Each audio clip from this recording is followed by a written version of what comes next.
I can't even keep my feet off the ground. The Hand of God. So what it's called? It's called Maradona. Actually, it's called Deep Cream Maradona.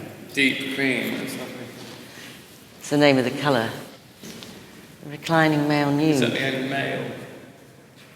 Well, there's two of him. There's another one for outside on the step. And you? To me, the cats are, even though they've got tits, are completely ambiguous about their sexuality. It's like Teddy. Yeah. We've been referring to him as he, even though he's got a pair of tits and no knob.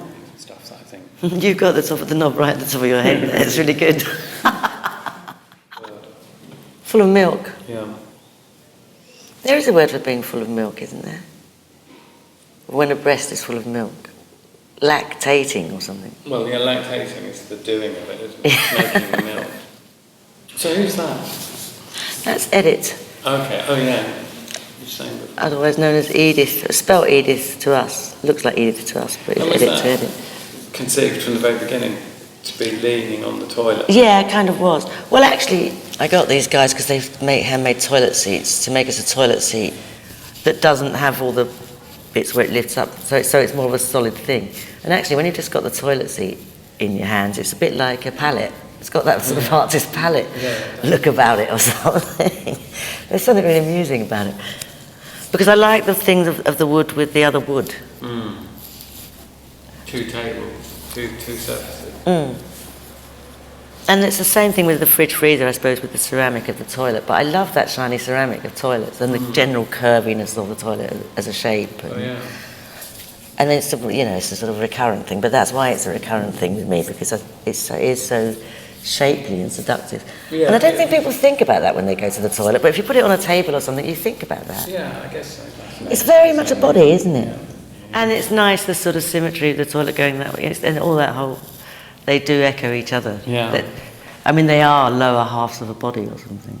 It's that kind of mould you only use once, and you just make the best job of it that you can. Mm-hmm. But that's another thing I like about that method. It is a little bit haphazard, and you do wind up with these very fat seams. But I like that. Again, you could go to great lengths and make a rubber mould, so you didn't have any of that. But I don't think that would. I think it makes it a stronger sculpture having all those things. It makes it more palpable and it does give you those lines to follow with your eye. And it is a frozen moment in time. You can put so much process into something that it's in danger of becoming a little bit stiffer all the time. And it's almost like taking a photograph, as fresh as that. But even taking a photograph, it seems more contrived, even though it's quicker than that. There's a lot of reality in it, literalness as a process of taking an image from somebody that way. And in the time it takes to do it, which has to be quite fast because the materials you're working with are going off quite fast and has to be done at a certain speed, so you can't finick around or mess about more than that. I also like to do things at a certain momentum, or I can't be bothered to do them at all. I'm either completely not doing anything, or I'm doing something with considerable momentum, and that's how I like to do it. So I decided to totally accept that about myself years ago, and that really helped, because when I was trying to make myself a perfectionist that wasn't really my temperament, it didn't go well. No, but I'm often thinking, I will do some finishing detail later, but generally speaking I never do, because generally speaking it doesn't help that much by that. But once you've actually got something, you think, well, actually it's all those weird things about it that I now like. I mean, on Yoko's foot, and there's a bit missing underneath it, but it's just where it hits the ground like that, on the ball of her foot. And it's so beautiful that it makes it look so fragile. More delicate, So that's one of those Mexican toilets, isn't it? That's one of those Mexican composting toilets, which is also cast concrete. People quite often say to me, did you make that? Because it looks like I did, because I do a lot of things in concrete. But actually that's just another one of these really useful, lovely objects to have around. It's just nice even by itself. And so this is, what is it called? Sadie, okay. No, I did think about giving them titles, but they are who they are, and it's just just in the process of moving them around, and since the very beginning you do refer to each one as who they are, and it seems you can't really better that. And I did consider though making a Union Jack plinth for it, but then I thought that would just get so sort of busy. It's good I like on this monochrome.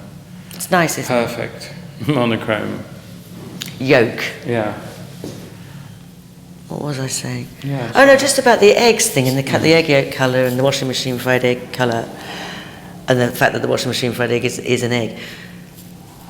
Because there was a moment when I was thinking about what the show should be, and that perhaps it should have a lot of classic elements in, whether it's the cigarettes or the plaster body parts. And I thought, well, it should have some eggs in it, and they're in it in so many ways. They're in the custard, and the washing machine, in the egg yolk colour, and the shape of the toilet.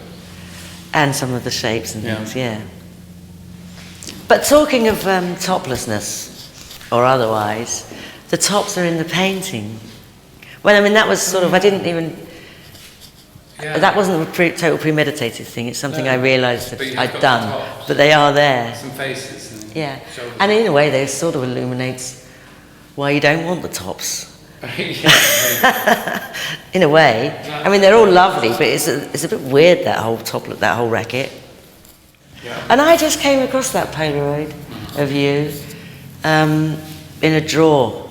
And because of the yellow chair and everything, because I always like to have a bit of yellow around.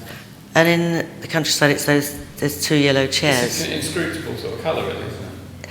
Yeah. I'm thinking a lot about yellow. It's like you can't really quite place it. It's not. Well, I really had that problem when it came to choosing yellow for this. And at certain times of day, I think I'm still not sure if it's really the right yellow, but at other times it just seems perfectly. But it changes very much through the day. But in terms of having a yellow chair in a room or something, I mean, that room is actually quite a red room.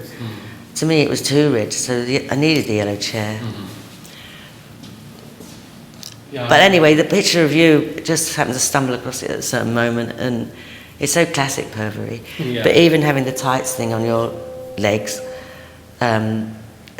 echoes the muses, and it just fits in. Oh, and so the other thing I liked was just that they've got the same format. That's one thing. They're both from Polaroids. But the other is that one's called Blue Bunny and the other's called Don Brown. Which I just quite like that as a colour sort of thing. I mean, that's the other thing about having the show coloured yellow. I thought it does turn the whole exhibition into more of a painting. Unifies the whole thing, rather than... Yeah, but because it's a colour, you look at the objects more in a painterly way of what their colours are doing. You think about it more, or I do, than if it's in a white room, when I think you just really focus on them as objects. And then the other thing about the yellow was this idea that the whole show ought to be a desert, floating islands.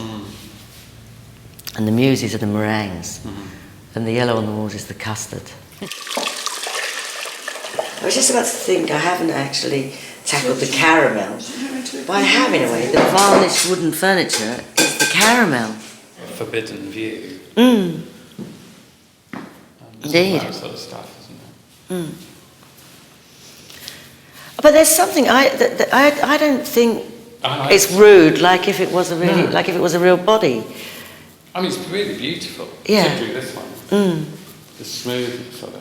And sort of, and the way that you get the bit of the bum cheeks, like in this one particularly, and in Michelle, that's a nice thing. Because it doesn't look lewd or anything. No, exactly. I don't think it does. And the cigarettes really suit this sort of colour furniture as well, don't you think? Yeah. Oh yeah, so that's the chair that's painted, and you can see on the chair that it is a painting. It's almost like a Van Gogh sort of style of painting or something.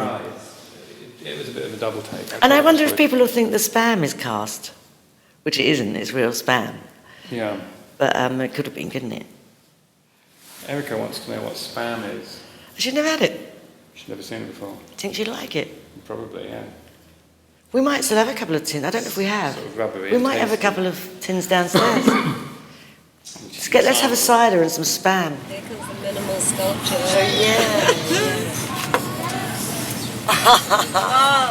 That way. Long ways. Yeah. Spam top. Okay, there you go. I'm going to try it. I haven't had it for Me years. too. It's really good. Yeah. Everyone can't wait. It's classic. If it was a big mortadella, you wouldn't think twice about it. You like it? Spam addicts. But I like the cut-off bit. I like that sense of the volume of somebody, which you don't ever see about yourself. And I like this. I like this. That's amazing. Yeah. Just the shapes it makes. Margot makes a great sort of heart shape. Yeah. I mean, I definitely don't think they would be improved, because people do, that is a question I get asked. Why didn't you do the whole body? But I don't think there would be better sculptures for being the whole body. No, quite it's the clearly opposite. not necessary. I don't know if it would work just doing the top half. Where would you put the That would actually look like people are, something terrible's happened. But also there's a tradition, isn't there, of busts. And that's true, actually, though. Yeah. So you do. So there is a top half. It's busts. Yeah. This is the opposite of the bust. Yeah. The bottom. Bust. Might have to think of a word for it at some point. What would be here? It would be like the elbows or and there. It could be anything. The elbows. And then you would absolutely have to have the head, and that puts in quite a different thing about what it's about, and or who it's about, or the expression, and then inevitably the expression becomes the most important thing. Yeah. And then it's like. Because in a way, putting the cigarettes in the bums or in the vaginas turns that part of the body into a face. Yeah. And it gets its character that way. And that one's got a kind of inning outy thing as well, because it's like something is penetrating, but it's also shooting out. Mm. This is my bum on the bar stool. And when we cast this one, I had actually just come back from a pub lunch. When we get the Maradona out here, the Gold Cup one, he's on here and he was dangly bollocks. They look like a couple of long oranges. Yeah, coming down from the plane. Need a wee. Ice Cream Daddio. Ice Cream Daddio. Ice Cream Topless Muses.